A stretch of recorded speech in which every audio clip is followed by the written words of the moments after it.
Es un pedazo grande de América del Sur, un territorio que se puede definir de muchas formas, pero vayamos a lo natural, a su naturaleza. Es un sector boscoso del continente, de bosques que tienen la característica de ser bosques secos, bosques donde el agua es limitante y donde las plantas en respuesta a ellos son plantas bastante espinosas, de maderas duras, de hojas bastante coriáceas. Y una forma práctica de definir al Chaco, a mi modo de ver, es como aquel territorio donde es una especie importante el quebracho blanco.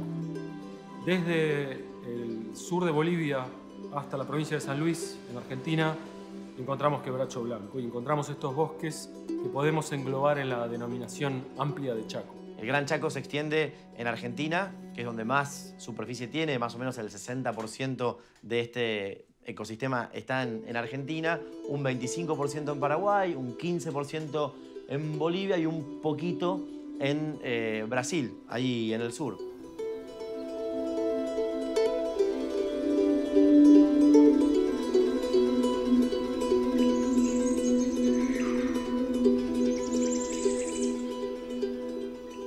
Es la ecorregión boscosa más importante del continente después del Amazonas y el bosque seco más importante de América del Sur, y que tiene un patrimonio cultural y natural muy rico, ¿no? Tiene una variedad de relieves y climas que hace que sea muy rico desde el punto de vista de ambientes y por lo tanto alberga una biodiversidad muy particular.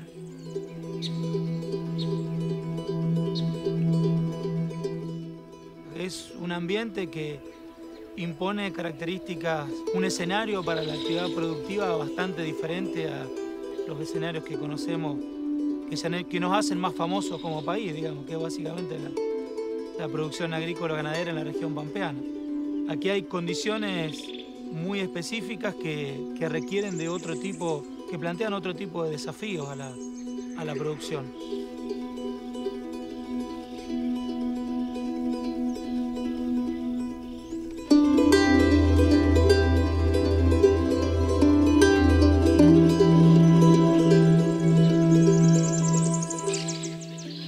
Pero también es muy rico y muy diverso en otros aspectos.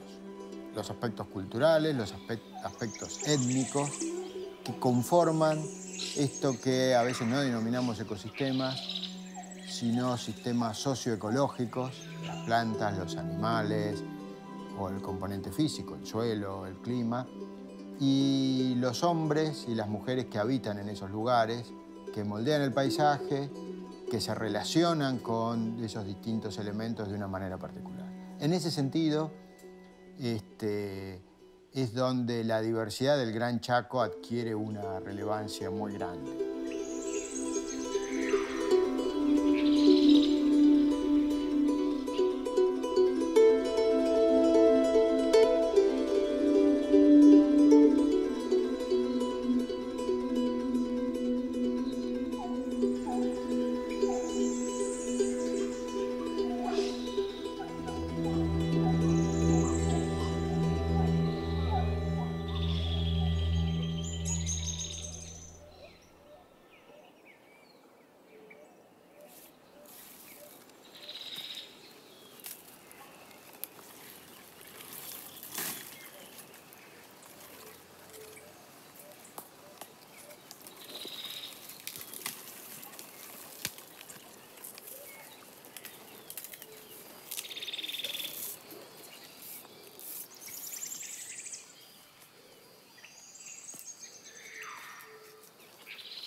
No sé. Ay.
Täytyy olla lähtömaan päästä.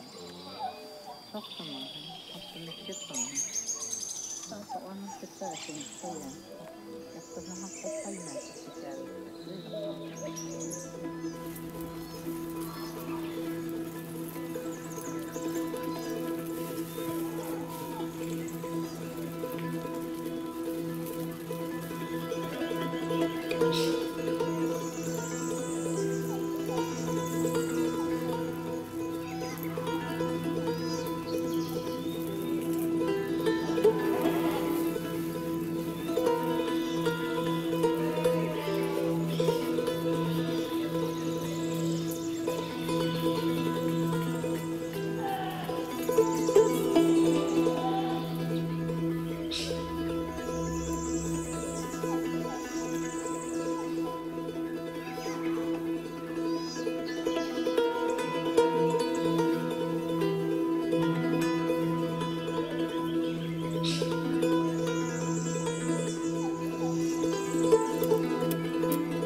El desmonte claramente lo que consiste es en el reemplazo de la vegetación originaria por vegetación adaptada, que en este caso son los cultivos. La vegetación originaria era un monte que podía tener ejemplares de gran valor forestal, como podían ser claramente los quebrachales, que entre paréntesis fueron esquilmados ya cuando fue la explotación del tanino. Alguien que se le interesa ver cine argentino, una película argentina muy célebre en la década del 70, Quebracho, de un director que se llamaba Ricardo Gullicher. Los métodos de desmonte que se utilizaron, esta zona particularmente el Gran Chaco, la historia de desmonte obviamente se remonta a cuando se establecieron las primeras colonias. Comienzan a producirse los primeros desmontes, en principio con métodos más bien rudimentarios. Esto tiene que ver con el principio del siglo XX.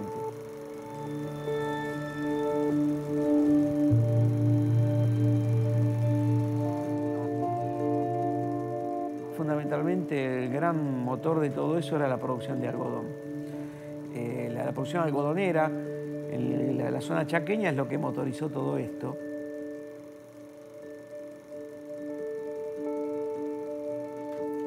Me parece a mí que lo que llamaríamos el desmonte, entre comillas, industrial, comienza, yo creo, en la década del 70, claramente. En la década del 70 del siglo XX, allá por los años 70, en que comienza a desmontarse estas áreas ya con topadoras, con bulldozers, arrastrado con cadena, directamente abatiendo todo lo que había. Abatiendo todo lo que había, directamente dos bulldozers o topadoras en paralelo, con una gran cadena, arrasaban con todo. Pero realmente la explosión ocurre a partir del comienzo del siglo XXI, en donde se dan una serie de circunstancias que potenciaron esta transformación del territorio. Cambios tecnológicos, la aparición de cultivos transgénicos, a un aumento muy importante en la demanda de algunos bienes de origen agropecuario, eso que se denominan commodities, o sea, algo que se puede meter adentro de un barco y mandar a cualquier lugar del mundo y cambiar por algún tipo de moneda, dólares generalmente. Y bueno, y la combinación de todos esos factores produjeron esta suerte de explosión en la tasa con la cual se estaba desmontando. Quizá la consecuencia más importante y más grave de todo esto es que el monte, que tiene toda una estructura de vegetación sobre el suelo en distintos estratos, es un enorme resguardo de biodiversidad y resguardo de flora y de fauna. Y cuando uno reemplaza el monte, eso se pierde.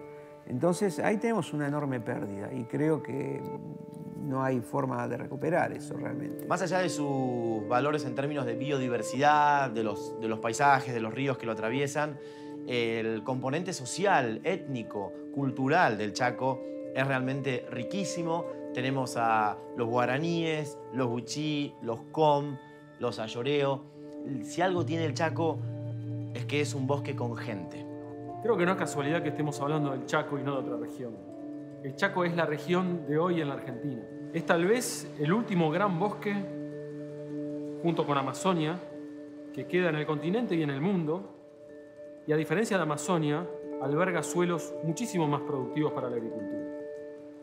Tal vez ese es un aspecto que hay que tener muy presente. Estamos hablando de suelos que, si bien están expuestos a un clima que es un poco mezquino con el agua, son suelos muy fértiles.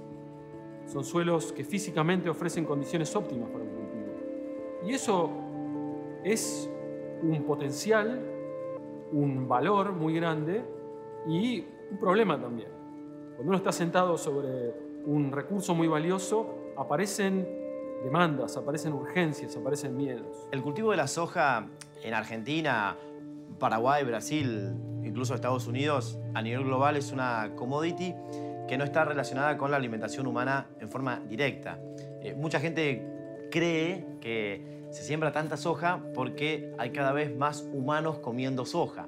En realidad, esto no es tan así. Lo que ocurre es que hay cada vez más humanos comiendo carne, ¿sí? Y esos animales que son comidos por los humanos, cerdos, vacas, pollos, se alimentan de manera creciente de proteína de soja. Bueno, hay como una demonización de la soja. porque tiene efectos ambientales que muchas veces son negativos, e inclusive sociales que también son negativos, porque requiere muy poca mano de obra y entonces mucha gente que antes trabajaba en la agricultura ahora no trabaja en la agricultura. Eso es verdad, pero lo que no es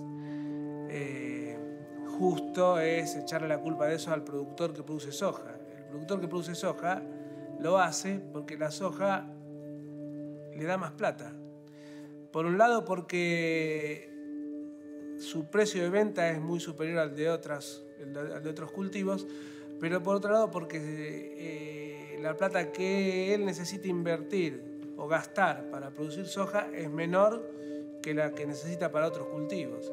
Y eso tiene mucho que ver con la mejora genética de la soja de los últimos años, que permite disponer de variedades resistentes a herbicidas. Entonces uno puede tener un cultivo de soja y tirarle herbicida encima al cultivo, y al cultivo no le hace nada, pero mata todas las malezas que lo afectan. Entonces, si la decisión de qué hacer exclusivamente cae en el productor va a elegir soja, porque es mucho más rentable. Si como país queremos que el productor elija otras cosas, deberíamos estimular de alguna forma la producción de otros cultivos. Donde se imponen los monocultivos, la soja,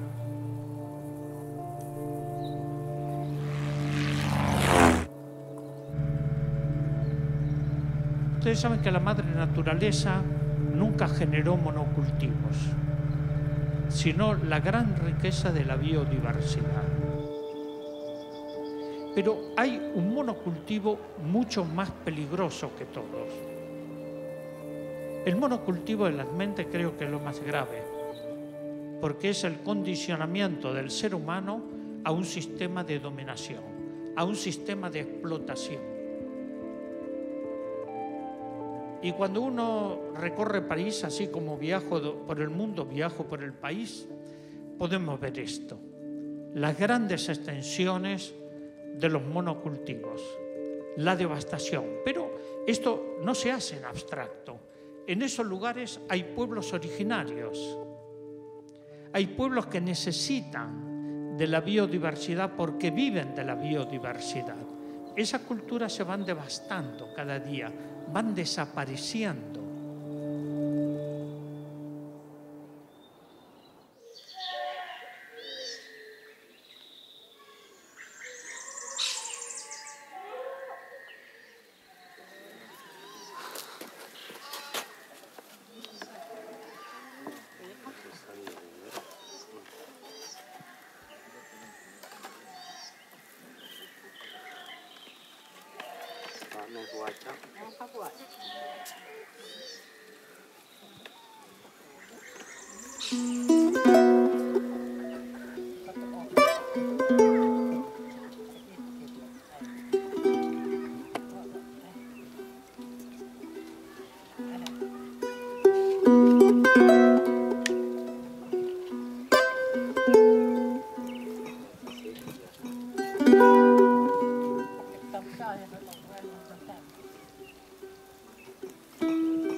Bajo esas condiciones, no solo en el Chaco, en otros lugares parecidos de bosques secos, la prácticamente totalidad de las precipitaciones es evapotranspirada. ¿Qué quiere decir esto? Termina regresando a la atmósfera de donde vino como vapor.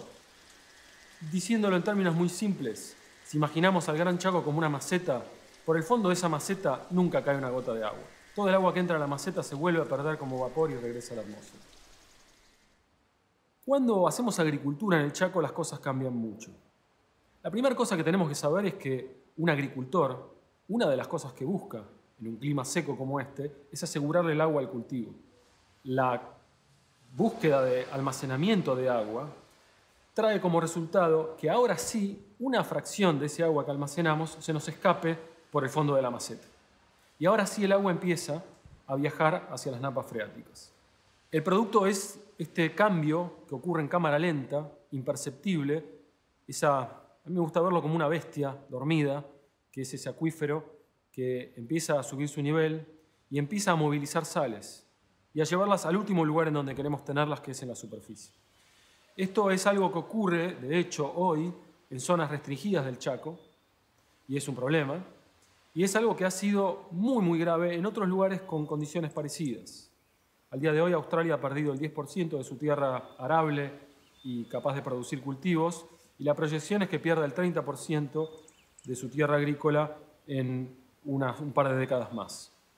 La siembra de los cultivos, en mayor parte, son cultivos de verano en esta zona, que es cuando están las lluvias. En general se hace esperando que vengan las lluvias. Son siembras tardías, usualmente hacia el mes de diciembre, y son siembras aprovechando el agua, con lo cual son suelos en los cuales permanecen con vegetación, digamos, desde el mes de diciembre, por decir algo, hasta el mes de mayo, junio, mientras que el resto del año permanecen sin vegetación viva. Eso implica un gran riesgo para los suelos, la ausencia de raíces vivas, porque el suelo no tiene, la raíz genera todo un entramado que lo protege al suelo. Si esas raíces no están presentes, cuando vienen fuertes vientos o vienen fuertes lluvias, las partículas del suelo se arrastran y se genera la erosión.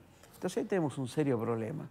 Muchas de las grandes inundaciones que han ocurrido en Salta, por ejemplo, se han atribuido al desmonte. Y del mismo modo, el desmonte, así como tiene efectos adversos sobre el agua, también tiene efectos adversos sobre los nutrientes del suelo. Entonces surgen problemas como salinización en algunos lugares, como erosión en otros, como pérdida de diversidad biológica en otros, como conflictos sociales asociados en algunos lugares, que a mi modo de ver son falta de encontrar los sistemas de uso adecuados a nuestra realidad ambiental y social. Y eso requiere de estudio, requiere de pruebas, requiere de paciencia y requiere también de otras herramientas que acompañen, porque no solo es técnica la solución.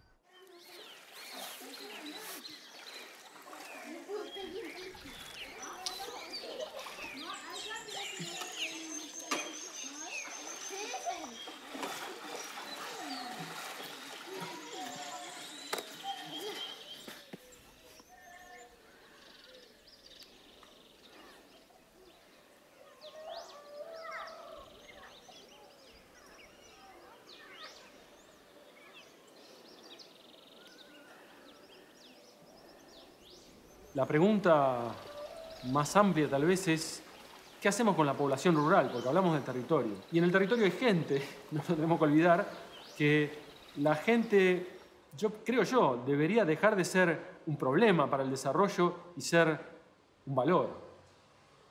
Y en ese sentido, los pueblos originarios, los criollos, los agricultores de distintas escalas que residen y saben producir en ese sistema, deberían verse como un aliado del desarrollo y no como un obstáculo.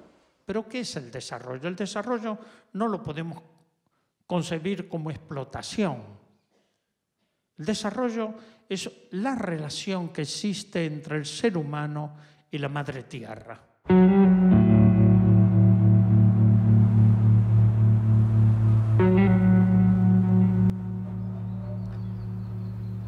Bueno, sí, el desmonte siempre me parece que nos molesta mucho, ¿no? Porque el campo, ¿no?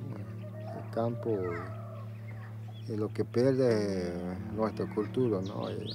Por otra cosa de pillar los bichos y ahora queda en campo y bueno, eso es lo que nosotros vemos, que en esa parte ya no hay bichos para pillarlos, como conejos, como corzuela, quirquincho, de todo un poco, de todo un bicho de monte, ¿no? Cuando desmontan todo y ya no paran los bichos, ya no están ahí en el campo. Ya no. Y no, tantas veces nosotros, a veces cuando vemos que trabajan ellos, y por ahí lo hacemos la denuncia y por ahí vienen gente como recursos naturales, como bosque, bueno, vienen que sí, que no, es que hay que dejarlo, los que trabajan gente, que es de ellos, las fincas de ellos, bueno, nosotros lo que tenemos, y bueno, también, no es solo ellos, ¿no? Que necesitan tierra, ¿no? Nosotros, los wichí, también necesitan tierra, ¿no?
matki ikke og yene ufonikete matki ikke tahapta naamel na hanek asite kien amk yamtil qalallanat asite kiene og yene naamel asite tamen nawatlaq na nensi makinawatla og yene kullam dat asite tamen khapet ie makta tamen ie makta وينك ونيخته وتلالي وياهن بكتوخته aliches uyenek hapta tamenek behap o kiumat at makto kiumat o wenam chet at mak ahot laisti watlap ikyah itap kailak apu isasik at kwala peh inat peh itap takh usamet to ikwen ta atasa noi.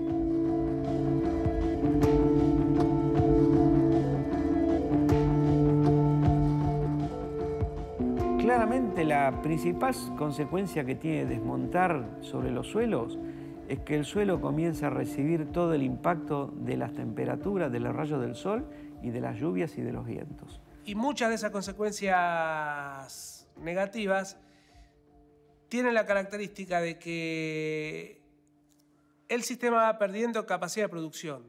Año a año cada vez tiene menor capacidad de producción porque el suelo se vuelve menos fértil. Hay que reaccionar para esto, hay que presentar alternativas.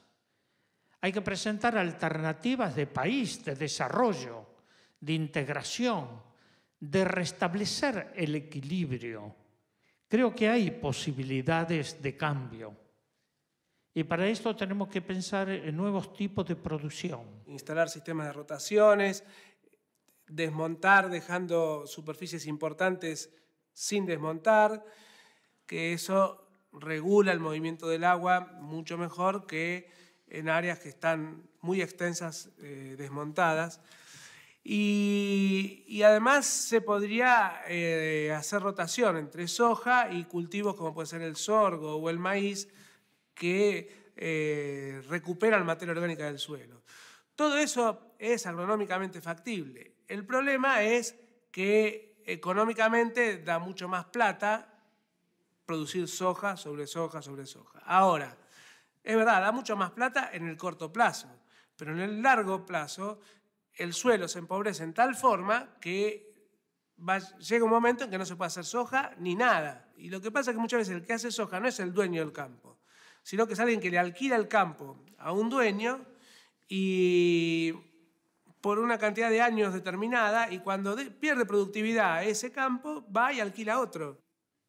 Una cosa es la producción, otra cosa es la explotación irracional que las grandes empresas internacionales, las grandes corporaciones, van de país en país explotando los recursos en forma irracional, donde privilegian el capital financiero sobre la vida de los pueblos. No hay casualidades en esto.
Si hablamos del Gran Chaco o hablemos de lo que está pasando en el país, en Salta, en Tucumán, en Córdoba, Santiago del Estero, los desmontes, la devastación total de los desmontes para plantar soja transgénica. Entonces, ¿cuál es el camino para poder parar este saqueo sin piedad? Es un saqueo sin piedad. Yo le estoy mostrando un panorama que es trágico, ¿no? Si esto es el futuro, ya saben cuáles van a ser las consecuencias para la vida de nuestro pueblo si no ponemos freno a esto.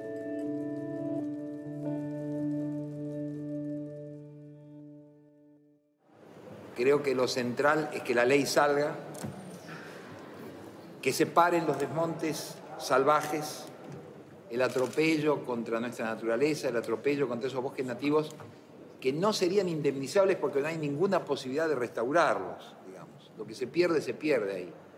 Y no solo se pierde riqueza forestal, no solo se pierden árboles, se pierde biodiversidad y muchas poblaciones son empujadas, poblaciones campesinas, poblaciones de pueblos originarios, son empujados fuera de tierras que han ocupado secularmente, en una relación racional con el bosque, en una relación de explotación racional y humana con el bosque, son empujados por grupos terratenientes, por nuevos grupos terratenientes, por compañías, por la fiebre sojera y por la fiebre maderera. A fines de 2007, en el mes de noviembre, se logra que la Cámara de Senadores le dé sanción al proyecto de ley de presupuestos mínimos para la conservación de bosques nativos y se logra así que a inicios de 2008 la misma entre en vigor. La ley de bosques es una ley clara, es una ley fácil de entender, establece que todos los bosques que todavía quedan en pie en la Argentina se tienen que pintar de 3 colores y cada provincia es la encargada de pintar de estos 3 colores a los bosques nativos que tienen su territorio. Le dicen también la ley del semáforo porque estos 3 colores son el verde, el amarillo y el rojo.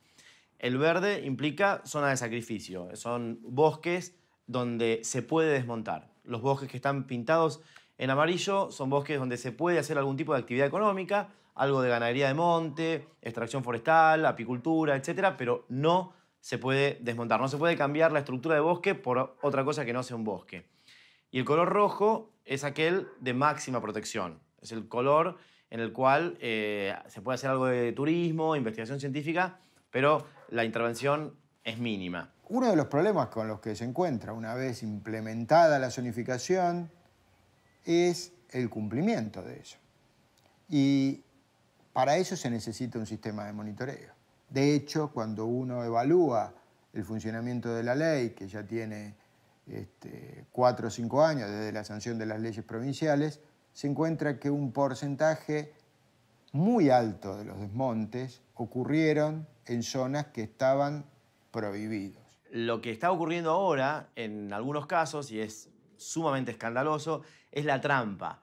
Es realmente una puñalada por la espalda a los bosques y a la autenticidad del proyecto, porque se está desmontando en zonas rojas y en zonas amarillas e incluso se está presionando desde el lobby desmontador a los gobiernos de las provincias para que cambien los colores. Y si bien el ordenamiento territorial se puede adaptar, se pueden cambiar colores, pero está claro en la ley, y eso es inapelable, que es siempre en favor de los bosques, no en contra de los bosques. Hoy en día hay que hacer uso de tecnologías como es no solo el control con el personal y con camionetas en el terreno, sino también usar imágenes satelitales, el poder volcar toda la información que se genera a partir de la ley de bosques nativos de manera online, que pueda estar disponible para cualquier interesado y que se actualice continuamente, es algo de relevancia y que es un desafío. La ley de bosques es una herramienta clave para salvar bosques, mejorable, pero lo que ocurre hoy es que le están haciendo trampa por todos lados. Y esto es algo realmente muy burdo, porque hoy el acceso a imágenes satelitales para chequear esto no es algo complicadísimo que solo el Pentágono norteamericano puede hacer, sino que hoy cualquier persona tiene acceso a las imágenes satelitales y puede ver que se está desmontando en zonas prohibidas. ¿Evita los desmontes? No, porque para que uno los detecte tienen que haberse producido. O sea, no podemos detectar la intención de alguien de desmontar. Pero también tiene un efecto muy importante, y es que quien está por hacer ese tipo de acciones, a veces en el borde de lo legal, a veces directamente de una manera ilegal, se sabe observado. Eso está muy bien, es un avance importante, pero no alcanza, porque en las zonas rojas, en las amarillas y en las verdes vive gente. Y vive gente, a lo mejor desde hace siglos ahí. Y vive gente en lugares donde nunca nadie tuvo interés en producir. Y que ahora que la soja es un buen negocio y se puede producir en lugares más marginales que otros cultivos, hay como una corriente tendiente a expulsar a la gente que vive en esos lugares, desmontar y hacer soja. Y eso es no pensar en la gente. Entonces se debería combinar ese ordenamiento territorial enfocado en el uso de los recursos naturales con un ordenamiento territorial enfocado en la preservación de los recursos humanos, es decir, de distintas culturas. Ahora, ¿es posible cambiar esto? Claro, pero no hay voluntad política de hacerlo. Aquí viene lo otro. Es la voluntad política.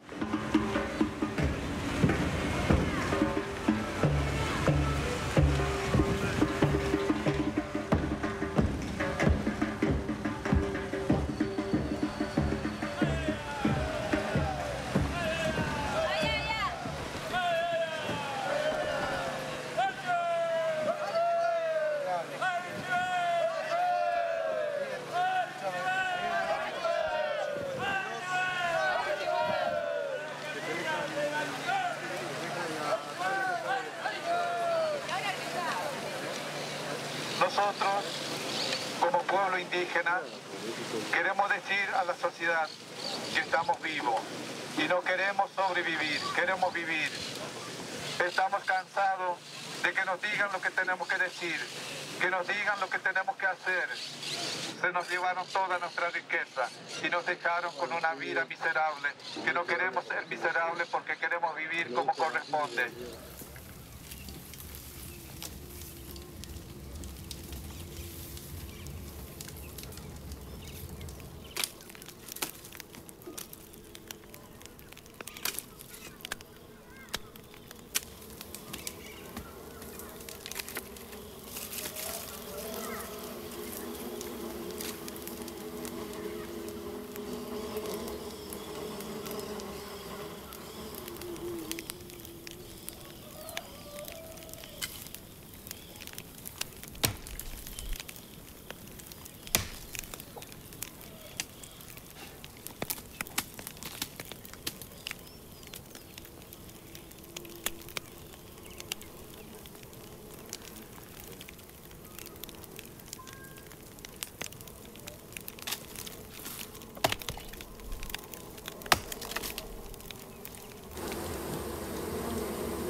monte, fundamentalmente, está liberando una cantidad muy grande de carbono que estaba secuestrado en esos bosques. Y eso es una contribución inmediata al calentamiento global y a forzado radiativo de la atmósfera. Y eso tiene que ver con que el desmonte no es solamente sacar los árboles, sino que es quemar casi toda esa biomasa. En muy pocos casos esa biomasa es aprovechada, porque en realidad la renta importante va a venir con lo que se haga después.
Desde conservar y no tocar hasta producir en forma hiper eficiente, mega escala, tenemos muchas cosas también para discutir.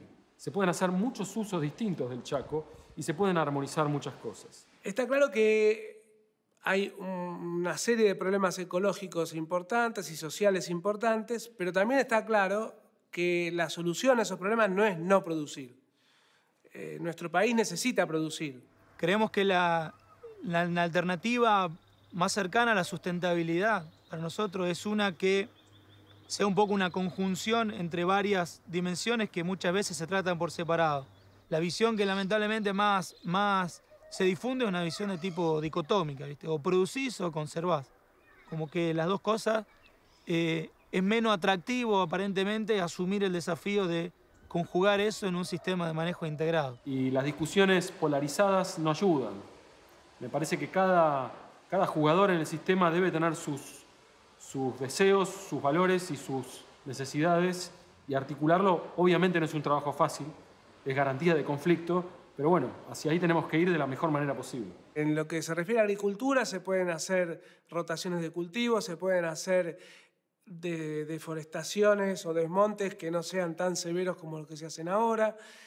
En lo que es ganadería se pueden sembrar pasturas haciendo desmonte selectivo, preservando los árboles, se pueden reinstalar árboles que se perdieron, se pueden hacer muchas cosas y la lista que yo di es una lista somera, chiquita, la lista podría ser mucho más grande, no hay límite para el largo de la lista, el límite lo pone la creatividad humana. Pero hay un espacio interesante que es en donde nosotros trabajamos, que es en el cual creemos y estamos convencidos que es posible generar ganancia para los dos aspectos. El bosque se puede recuperar, el bosque se debe recuperar y tiene que reclamar su vocación productiva en tanto bosque.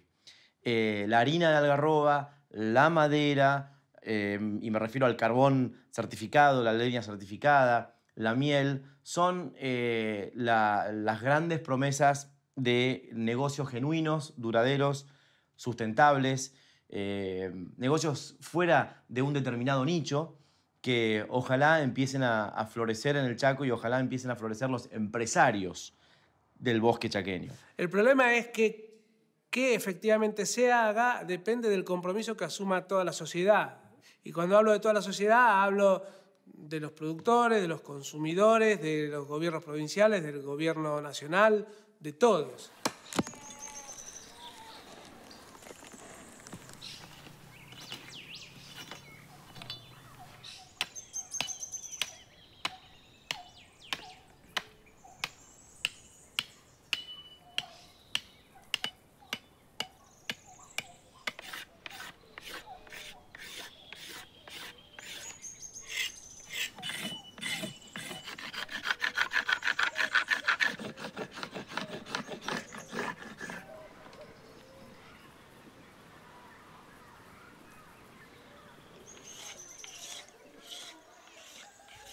Pero toda la riqueza es para ellos, ¿no es cierto? Por eso yo no es que estoy contra la empresa, sino que nosotros también necesitamos nuestro lugar, ¿no es cierto? Porque si nosotros dejamos que desmonten, después mañana creo que las empresas no van a aportar las cosas para mí, ¿no es cierto? Para que vivan la gente de la comunidad vecina.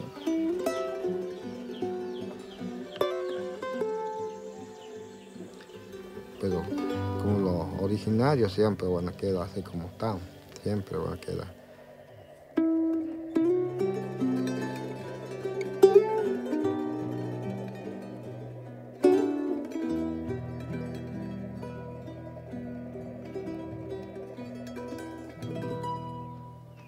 Nekit ata makta sa sokay ante na mahen uyan na wen deb bi mak onat lahi tap ta sa wet atonat it wo it so tatana wen it yam tilak sa chumet porque mak samel atana ichita samel yensil le chumi atana es wen ta es tik ab wo de manday mak mano de obra tahapta iki mas yam til samel iki yam til le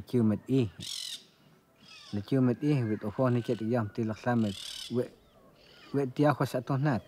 Hasta el día de hoy estamos peleando así, ¿no? Pero no estoy peleando con los puños, ¿no? Sino que peleando con los papeles, ¿no?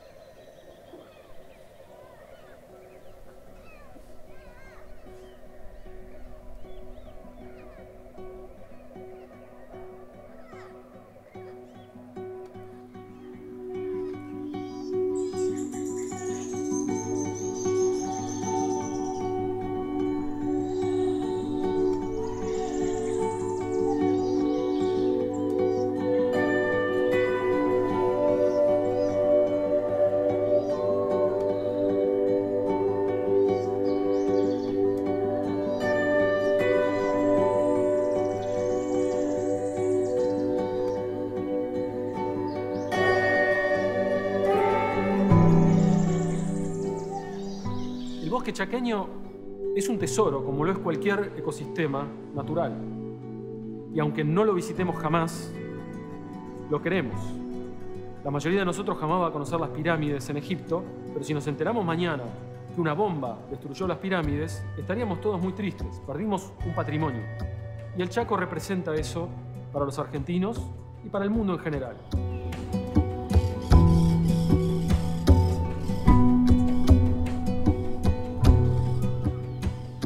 Nosotros siempre vamos a estar con esta lucha, ¿no? De defender nuestra naturaleza, de defender el medio ambiente y los animales silvestres. Y por eso es que nosotros cuidamos todo, y eso es nuestra costumbre como ancestral.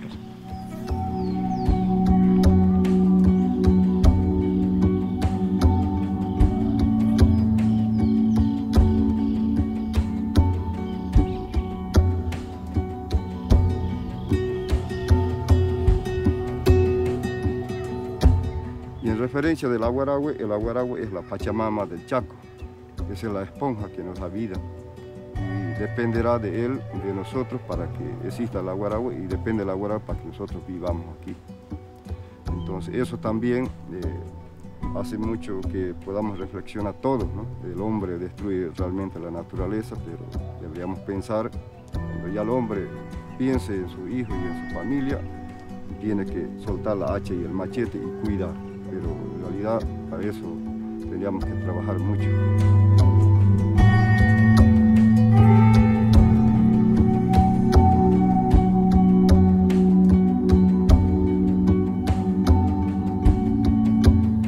El pueblo guaraní, el pueblo indígena en este caso, no se opone al desarrollo del país, eso queremos hacerlo así bien claro.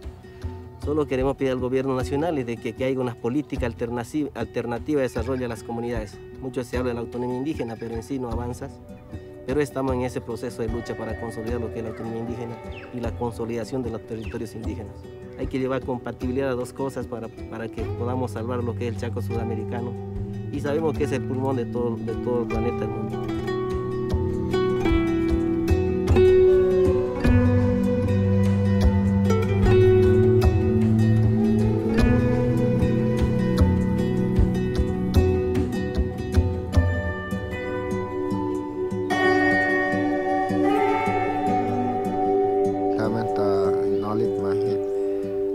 hapa hiyo kahe khlam la likte me thap tamak ta ame no ai ni lok ma hi mak chai he lok ma hi ta I petah na khlam ta wet pak ke wet ta ta watilla koi koi ta na te khal ji ha pe ke le stud no watilla oi ta ha wet le ku yang le pak ta ko yu na ta wet le ta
Thank you.